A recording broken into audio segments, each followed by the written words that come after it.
Akira Kurosawa. If you've ever watched films by George Lucas, Steven Spielberg, or Stanley Kubrick, you've probably seen Kurosawa's influence, whether you realized it or not. Kurosawa's mastery of movement, blocking, and editing is what makes his films still feel modern decades later. Today, I want to take a closer look at 3 of his films: Yojimbo, Throne of Blood, and Sanjuro, to see how he crafts tension, grabs the audience's eye, and shapes emotion through cutting. Let's first start with Yojimbo.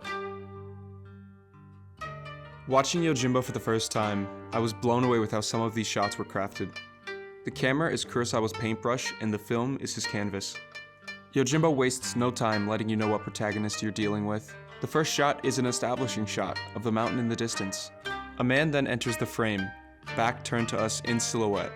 Then, as the man begins to walk away, the camera follows. The blocking in this first take is a huge lesson in efficiency. Kurosawa transitions from an establishing shot to a medium shot, then follows him in a close-up. He even takes the time to tilt down to show the hesitation of where the Ronin is going. After he tilts up, we see the Ronin now in full view in a wide shot. This take is nearly 3 minutes long and no cuts. But why is that? Kurosawa uses this long take to show everything we need to know about this character without breaking our attention. He's a wandering man, very confident but aimless, and we as the audience aren't just watching him, we're traveling with him. The way the camera moves to show different shots of the Ronin gives us glimpses into this character without cutting or using dialogue. Then, when we have all of the information we need about this character, we finally cut.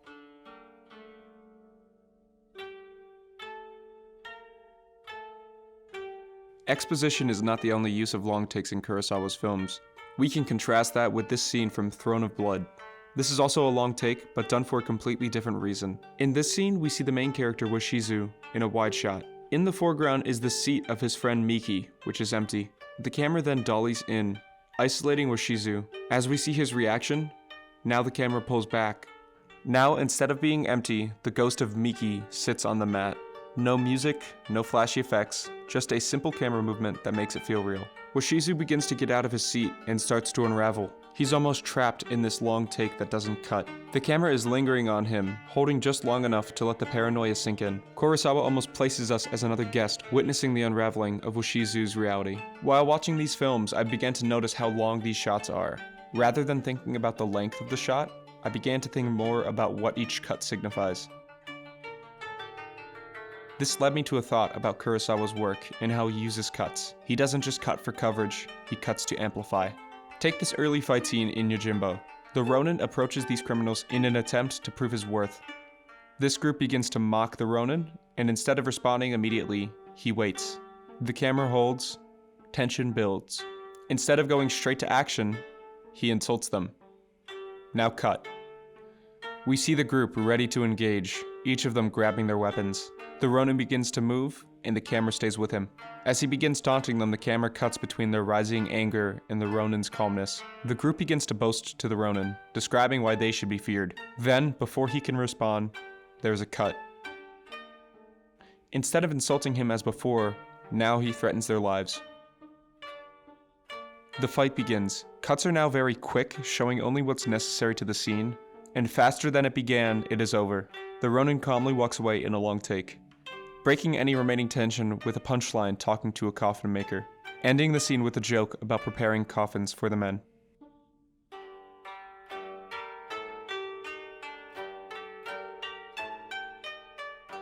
But cutting doesn't only have to build tension in the scene, it could also show the inner psychology of a character. In Throne of Blood, Washizu and Miki are traveling through the forest and encounter a spirit. This spirit is describing their future to them. The picture is framed with both generals on a third while the spirit is in the center. Both of the generals face away from the camera, looking at the spirit just as the audience does. As the spirit begins to talk, he mentions how Washizu will become lord of the castle.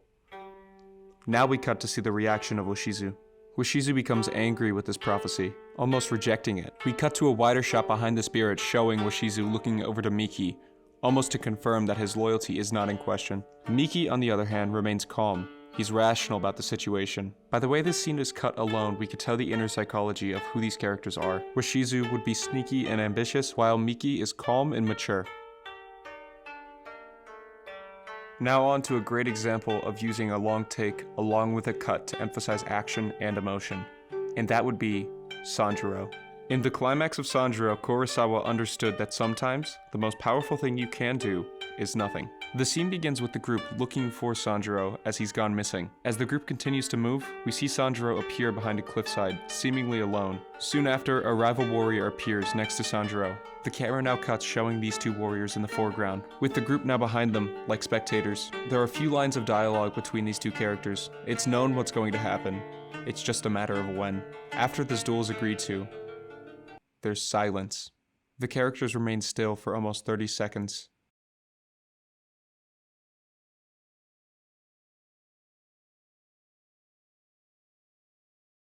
Then, just as the rival unsheaths his blade, Sanjuro lands a lightning-fast blow. Now the camera cuts to show the horror of the crowd and what they've just witnessed. This cut breaks the tension of the action, as well as shows the emotional state of these followers. A half-minute of silence only for a second of violence. The whole scene is about anticipation, and Kurosawa makes us wait. So what makes these films timeless? To Kurosawa, it's not about what's on the screen, it's how he can use techniques to make us feel a way about a scene. He uses the camera movement as a storytelling technique. The cuts don't just provide coverage, they control the tension. They build the character, and they deliver impact. These films don't just hold up, they do teach us. Every moment, every cut, and every frame has a purpose.